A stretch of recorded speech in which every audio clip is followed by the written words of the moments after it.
matinale d'Europe 1 avec Mathieu Béliard à 6h51. C'est la revue de presse internationale. Notre réseau de correspondants sur tous les continents, l'information telle qu'elle est vécue à l'étranger. Nous démarrons en Équateur avec Eric Sanson. Bonjour Eric. Bonjour Mathieu. De quoi est-ce qu'on parle en Équateur ?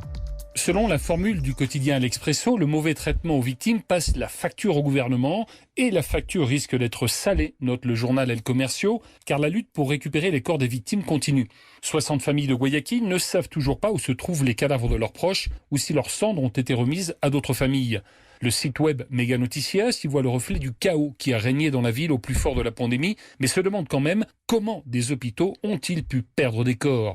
Même si l'Universo note que le parquet équatorien a finalement mis un nom sur 48 des 133 cadavres non identifiés de la ville, le site Primicias précise que les familles ont perdu patience. Elles vont porter plainte contre l'État équatorien auprès de la Commission interaméricaine des droits de l'homme qui a récemment observé avec consternation le mauvais traitement réservé aux victimes de la pandémie à Guayaquil. Merci Eric Sanson en Équateur pour Europe 1. Hélène Kohl à Berlin. Bonjour Hélène. Bonjour Mathieu. Qu'est-ce qui fait la une en Allemagne ? On dirait un jeu télévisé et il tient en haleine la presse allemande depuis hier. À qui le Corona-pognon, demande le Bild. À la clé, il y a 80 milliards d'euros que le gouvernement Merkel veut injecter pour soutenir l'économie et aider la population allemande. Mais à qui donner l'argent exactement ? Ça coince depuis des heures sur les aides à l'industrie qui favorisaient la filière automobile, les technologies vertes. Les négociations interrompues cette nuit doivent reprendre aujourd'hui. À 15 mois des prochaines législatives, chacun veut servir sa clientèle, note le Berliner Zeitung.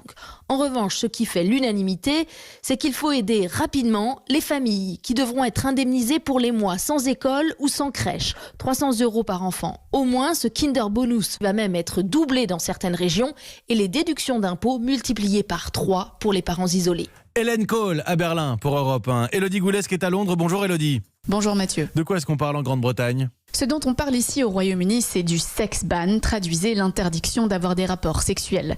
Rebaptisée ainsi par la presse britannique et les réseaux sociaux, cette nouvelle législation a été mise en place en début de semaine afin de contrôler l'épidémie de Covid-19 tout en assouplissant le confinement. Officiellement, cette loi interdit à 2 personnes de maisons différentes de se retrouver en intérieur pour quelconque activité. Si vous êtes en couple mais ne vivez pas ensemble, adieu donc les câlins en amoureux. Sur le plateau de Good Morning Britain, une émission de télé matinale, le présentateur Piers Morgan s'est moqué de cette législation, pointant tout de même des exceptions pour les athlètes professionnels par exemple, qui peuvent s'entraîner en intérieur si nécessaire. Une amende de 112 € pourrait être attribuée aux plus pressés de se retrouver, mais le gouvernement ne dit pas comment il compte effectuer ces contrôles. Merci Élodie Goulesque à Londres pour Europe 1. Et puis, dans cette revue de presse internationale, je voudrais vous proposer un document étonnant.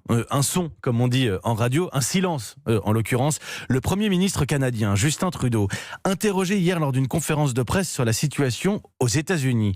Au moment de commenter l'attitude et le discours de Donald Trump, il est apparu pour le moins embarrassé. Vous avez hésité à commenter les paroles et les actes du président américain, mais Donald Trump appelle maintenant à une action militaire. Nous avons vu des manifestants visés par des gaz lacrymogènes pour une opération de communication du président. Je voudrais vous demander ce que vous pensez de ça. Et si vous ne voulez pas commenter, quel message pensez-vous envoyer ?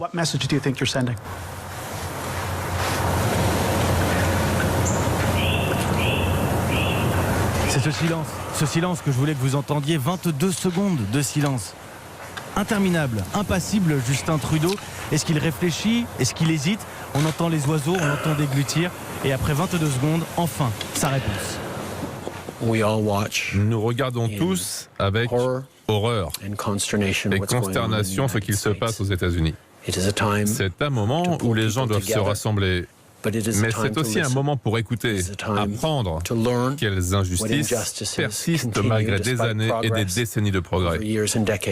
Et vous retrouverez facilement la vidéo impressionnante. Mais il n'y a rien à voir, hein. Ça ne bouge pas. Justin Trudeau, impassible. 22 secondes de silence. C'est long en radio, 22 secondes de silence. Très bon réveil à toutes et à tous. C'était la revue de presse internationale. Cette fenêtre que nous ouvrons sur le monde tous les matins sur Europe 1, 6h55.